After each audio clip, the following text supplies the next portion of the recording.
জনসংঘ ইনিও এটারা বেগুন জনগণে এ থোড়া মোড়া যা মেরি দনে সামান্য করিয়ে এখনো ডলে এ দূর মধ্যে চলা যাচ্ছে মানে উগ্র মানুষের যদি রুগী হয় উগ্র ফুয়ারে জামিয়ার নিন্নবারের তারপর আন্দা ওই স্কুলের নিন্নবারের খলসর ধন্যবারের মা বোন ভর্তি করতে আছে এরকম কষ্টবাদ রোডটার এর দূর মধ্যে আদান্যত ঘুরি দিই এমনকি মহিলার গাড়ি আছে না মহিলার গাড়ি বুদ্ধ নুমাইতে মানে বৃষ্টি বললে মহিলার গাড়ি সহ নুমাইয়ের অনারা সনাসা নামিছে।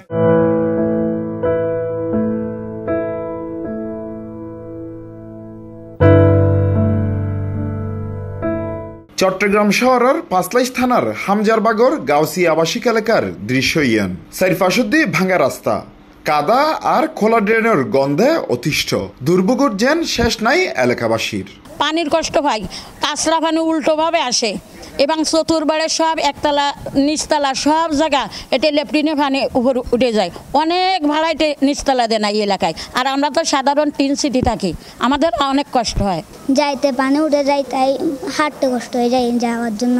এই আবাসিক এলাকাত গড়ে উঠটি অসংখ্য মানুষের বসতি, জেড়ে আছে প্রায় 100-এর মতো দালান, বসবাস করে প্রায় 10-11,000-এরও বেশি মানুষ।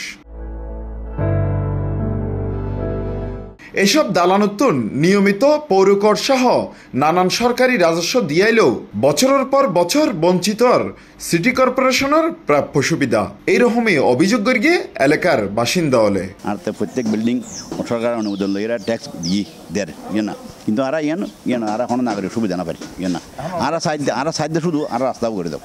তো সরকারের কি সমস্যা আর তো ট্যাক্স দিন ব্যাগিন লই যার প্রত্যেক ট্যাক্স ব্যাগিন লই যাবো একজনের পিছিয়ে দিয়ে 100 টাকা লই যার সেন্টার লই যার ওয়াশারের লাইনের বিল লই যার কমপ্লিট ব্যাগিন লই যার সরকারে আর লাস্ট থাকবো কে হারণে মানে নগরের যে সরকার আছে আবেদন করছম দে মানে আর লাস্ট থাকবো খাস করে দে মতো ব্যাগিন বাংলা নাগরিক আর ব্যাগিন দিয়ে ট্যাক্স দিয়ে ব্যাগিন দিয়ে আর কোনো সুখ সুবিধা নেই কিছু না পাই, কিন্তু আর কোন দিন এই সমস্ত নৌ দেখি আর সাইড দিয়ে রোড গার্ড হোক এখানে মাথি মশাল্লা এখানে দাবাড়ে মারক এখানে মাদ্রাস আছে স্কুল কলেজ আছে ছাত্র অলদাই নেবার ঠিক মতো পানি এই কারণে।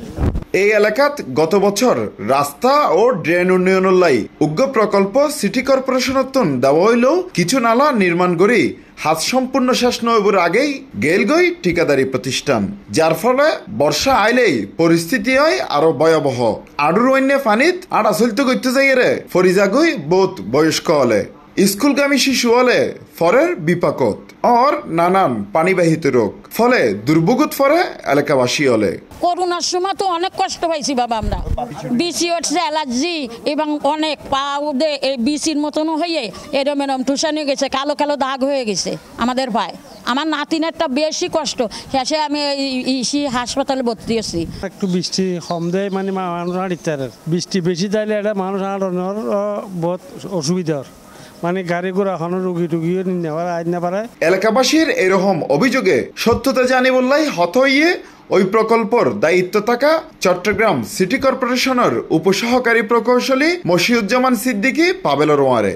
আসলে হাজগান শুরু করছি 2022 সালে টেন্ডার হইয়ে ওয়ার্ক অর্ডার হইয়ে অনর ফরে আর হাজ ধরছি তো শুরু করতাম গিয়ে আর এডে কিছু যারা ব্যবসা করত মানে রিয়েল এস্টেটের ব্যবসাকারী যারা আছিল যারা ওই গাউসি আবাসিক জ্ঞান যারা তৈরি করছে তারার ভাষ্য মতে তারা আরারে রাস্তার হাজগান দৈত্য ন দেয় দীর্ঘদিন প্রায় মানে ইবে শুধু এই প্রজেক্টের আন্ডারে ন এর আগে আর রাজস্ব ফান্ড দিয়ারও রাস্তা এবে গরিবেলায় বহুত চেষ্টা করছিলাম। এলাকাবাসীর দাবি সংশ্লিষ্ট কর্তৃপক্ষ যাতে দ্রুত সময়ের মধ্যে কার্যকরী পদক্ষেপ গ্রহণ করে। আর মাননীয় মেয়র সাহেবের কাছে অনুরোধ করে দিয়েন আর রাস্তা সাথে করে দেব রাস্তা মারালা বলি মেইন রাস্তা আনা পারি রাস্তা আনিতে পারি এই বলতে হতা আর রাস্তার উন্নয়ন নাম চাই। তবে অনুরোধ করি সরকারের কাছে আপনার কাছে যে রোডগুলো একটু ঠিক করে দেখ, আমরা অনেক কষ্ট পাচ্ছি সবাই। এসব হাজ আবার হততুন শুরু করা হইব তা জানি বললাই হত হইয়ে চট্টগ্রাম সিটি কর্পোরেশনের প্রধান প্রকৌশলী মোহাম্মদ আনিসুর রহমানের ওয়ারে। একটা প্রজেক্ট নেওয়া হয়েছিল ওই সময়ের প্রেক্ষাপটে এটা আসলে স্থানীয় জনগণের কিছু লোকজনের বাধা ছিল এবং তারা মানে কোর্টে মামলাও করছে, যে কারণে আমরা এই কাজটা আমরা সম্পন্ন করতে পারিনি। আমরা অপরাপর অন্যান্য কাজগুলো সম্পন্ন করেছি এবং ড্রেনের কাজটাও করেছি। তো যেটুক আপনার মানে এখন রাস্তার যে অবশিষ্টটুকু আছে আমরা হয়তো অন্যভাবে হলেও আমরা এই কাজটা করে দেবো, কারণ যেহেতু আমাদের এখানে একটা ইনভেস্টমেন্ট হয়ে গেছে আমরা ড্রেন করছি এবং আপনি যেমনটা বলছিলেন এখানে মানে স্থানীয় লোকজন আমাদেরকে ট্যাক্স দেয় এবং এই কাজটা করার দরকার আছে। সেটা যখন আমরা একটা এই তাগিদে আমরা নিয়েছিলাম, এটা আমরা অবশ্যই কাজটা আমরা সম্পূর্ণ করে দেবো। মনে করেন নভেম্বর ডিসেম্বর থেকে আমরা হয়তো আশা করি আমরা এই কাজের জন্য আমরা প্রস্তুত হয়ে যাবো।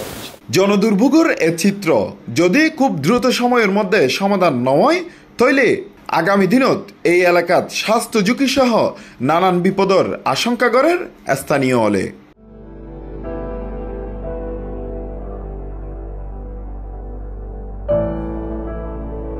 Hossain Abbas, C Plus TV, Chittagong.